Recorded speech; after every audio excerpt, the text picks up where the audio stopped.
Welcome to Local Business Spotlight, everyone. I'm Troy Thompson. Joining me today is Mr. Morgan Hill from Hill & Hill Financials, and today we're talking all about tax changes for 2022. Welcome to the show, my friend. Always a pleasure to see you. I want to talk a little bit about the Secure Act that was passed in 2020. How has anything changed for 2022?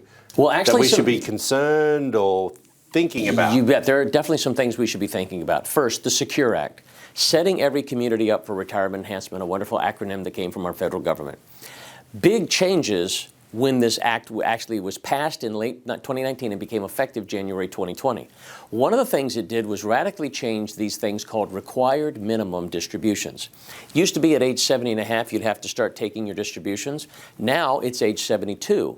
Well, what's happening in 2022 is they're changing the tables that dictate how much money one should have to get out. So you want to be on the lookout that you're taking the right amount if you're age 72. The other, Troy, is there's something called a qualified charitable distribution. Yeah.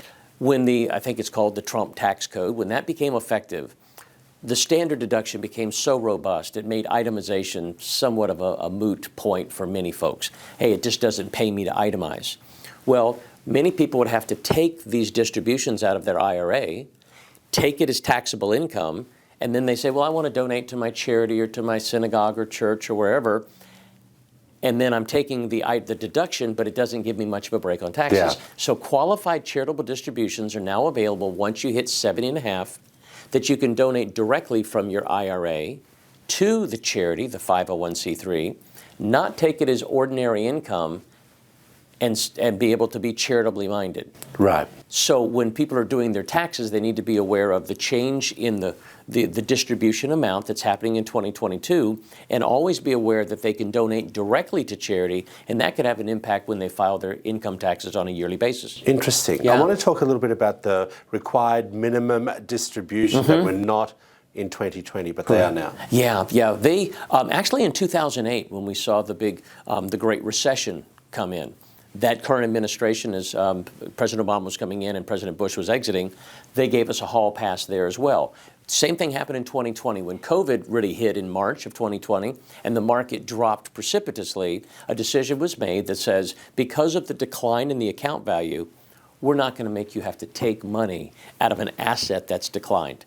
It was a nice break. Interesting. And people enjoyed the benefit of not having to take it. They could if they wanted. They just didn't have to. And then certainly 21, 22, they're back. And so the thing for our viewers, you do have to take your required minimum distribution in 2022. The hall pass was only for 2020.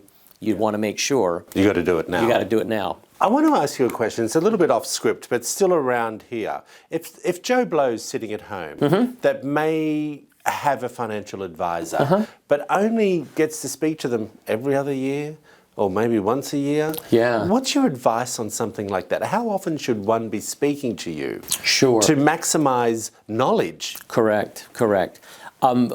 Fundamentally, I'm a teacher. I love to educate. You do. But here's, first of all, there are legal requirements. We keep up a very specific spreadsheet of all of our clients that on an annual basis, we have a full conversation at a minimum dealing with investing and income, risk management, estate planning, and taxes. Right. We go through all that. We communicate on a monthly, quarterly, semi-annual basis through educational events, through videos, through television appearance, all sorts of things. And then as people need it, oh, I'm retiring this month, Morgan. I have an issue. I sold my house. We're moving to Colorado.